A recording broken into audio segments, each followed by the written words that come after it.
అభ్యర్థుల ప్రకటన వైఎస్ఆర్సీపీలో కొత్త ఉత్సాహాన్ని నింపింది. ఉమ్మడి విశాఖ జిల్లాలో సీఎం వైఎస్ జగన్మోహన్ రెడ్డి 3 తూర్పు కాపులకు 2 కాపులకు సీట్లు కేటాయించారు. దీని మీద మనతో మాట్లాడడానికి మాజీ మంత్రి అవంతి శ్రీనివాస్ ఉన్నారు.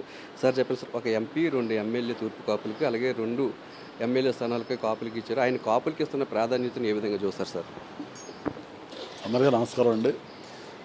వైఎస్ జగన్మోహన్ రెడ్డి గారు గౌరవనీయులు రాష్ట్ర ముఖ్యమంత్రి వర్యులు వారు ఒక కాపులకే కాదండి అన్ని వర్గాలకి ఆయన సాంప్రదాయం ఇచ్చి అన్ని వర్గాలు సంతోషంగా ఉండాలి, అన్ని ప్రాంతాలు అభివృద్ధి చెందాలని కోరుకునే నాయకుడు. ఒక బిగ్ హార్ట్ పర్సన్ ఆయన. ముఖ్యంగా బీసీలు, ఎస్సీలు, ఎస్టీలు, మైనార్టీలు వీళ్ళంతా బాగుండాలని ఆలోచించే వ్యక్తి. నిన్న టికెట్లు కూడా మీరు చూశారు, 200 టికెట్లు ఇచ్చారు, 175 ఎమ్మెల్యే, 25 అసెంబ్లీ. వాళ్ళలో సింహభాగం బీసీలకి, ఎస్సీలకి, ఎస్టీలకి, మైనార్టీలకి.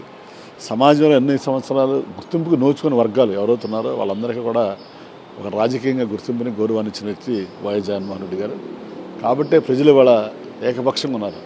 చంద్రబాబు గారు లాంటి వ్యక్తులు ఎంతమందిని కలుపుకున్నా 2 కూటములు, 3 కూటములు, 4 కూటములు నేర్పించుకున్న జగన్మోహన్ గారి పట్ల ప్రజలు ఎందుకు నమ్మకంతో ఉన్నారంటే ఆయన ఏమీ మాట ఇవ్వడు, మాట ఇచ్చాడంటే అది జరుగుతుంది.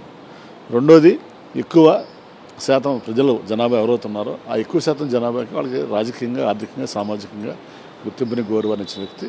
కాబట్టి తప్పనిసరిగా రేపు రాబోయే రోజుల్లో జరగబోయే ఎలక్షన్స్ ఆంధ్రప్రదేశ్ వరకు ఏకపక్షంగా మరి ఎక్కువ సీట్లు వైఎస్ఆర్సీపీకి వెళ్ళటం, మళ్ళీ జగన్మోహన్ గారు ముఖ్యమంత్రి కావటం తథ్యం.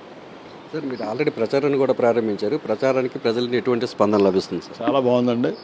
ప్రజలు చాలా స్వచ్ఛందంగా ఉన్నారు.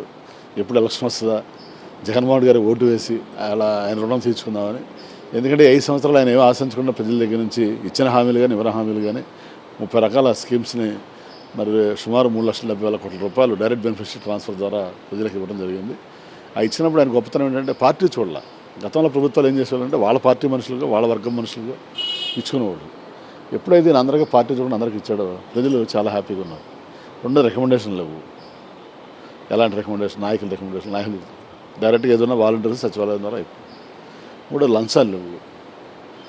ఇదివరకు అన్నిటికీ ప్రతిదానికి లంచం ఉండేది. ఇవాళ ఏ ఆఫీసులో కూడా లంచాలు లేవు. సో 4వది ఏంటంటే ఇదివరకు ప్రజలు, సామాన్యుడు ఈ ఆఫీసులు కూడా తిరగాల్సి వచ్చేది, కాళ్ళు ఒగిపోయేటట్టు. ఇవాళ ఎవరు ఎక్కడ తిరగాల్సిన అవసరం లేదు. 13 రకాల సేవలు సచివాలయం ద్వారా నేరుగా ప్రజల దగ్గరికి తీసుకెళ్ళి ఇవ్వడం జరుగుతుంది. అలాగే ఎమ్మెల్యేలు, మేము నాయకులు కూడా, ఎమ్మెల్యేలు అంటే మంత్రులు ఏంటి, మమ్మల్ని 2 సంవత్సరాల నుంచి కూడా ప్రజల దగ్గరికి తిరగమని చెప్పారు. 2 సంవత్సరాల నుంచి మేము కంటిన్యూస్గా తిరుగుతున్నాం. నా భీముల నియోజకవర్గం చాలా అతిపెద్ద నియోజకవర్గం. 107 సచివాలయాలు కూడా మే 6, 2022 స్టార్ట్ చేసాం. ఇప్పుడు అలా తిరుగుతాను.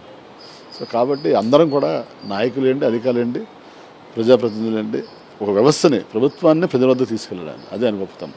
దానివల్ల ప్రజలు హ్యాపీగా ఉన్నారు, ఎక్స్ట్రీమ్ హ్యాపీగా ఉన్నారు. సార్, మొన్నటి వరకు బీజేపీ, జనసేన, టీడీపీ 3 పార్టీలు ఒకరినొకరు విమర్శించుకున్నారు. మళ్ళీ ఎన్నికలు సమీపిస్తున్న కొద్దీ 3 పార్టీలు పొత్తుతో ప్రజల ముందుకు వస్తున్నాయి. అటువంటి పార్టీలను ప్రజలు ఆదరించే పరిస్థితి ఉందనుకుంటున్నారు?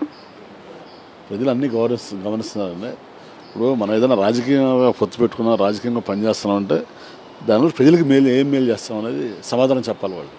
అంతే వాళ్ళ అధికారం కోసం మేము ఏదో మ్యాథమెటిక్స్ ఈక్వేషన్స్ లాగా మేము పొత్తు పెట్టుకుని జగన్మోహన్ రెడ్డి గారిని ఇది చేస్తామంటే ప్రజలు కూడా హర్షించే పరిస్థితి లేదు. ప్రజలే దాన్ని హర్షించారు. ఓకే, ఒక కాపులకే కాదు అన్ని సామాజిక వర్గాలకు కూడా సీట్ల కేటాయింపులో సీఎం వైఎస్ జగన్మోహన్ రెడ్డి పెద్దపీట వేశారని, బడుగు బలహీన వర్గాలకి సీట్ల కేటాయింపులో సింహభాగం కేటాయించారని, సీఎం వైఎస్ జగన్మోహన్ రెడ్డి చేస్తున్న సంక్షేమ అభివృద్ధి కార్యక్రమాలే తమను గెలిపిస్తాయని, ఎన్ని పార్టీలు పొత్తు పెట్టుకున్నా సీఎం వైఎస్ జగన్మోహన్ రెడ్డి విజయాన్ని ఎవరు అడ్డుకోలేరని మాజీ మంత్రి అవంతి చెప్తున్నారు. కెమెరా అప్పలరాజుతో నాయుడు, విశాఖపట్నం నుంచి.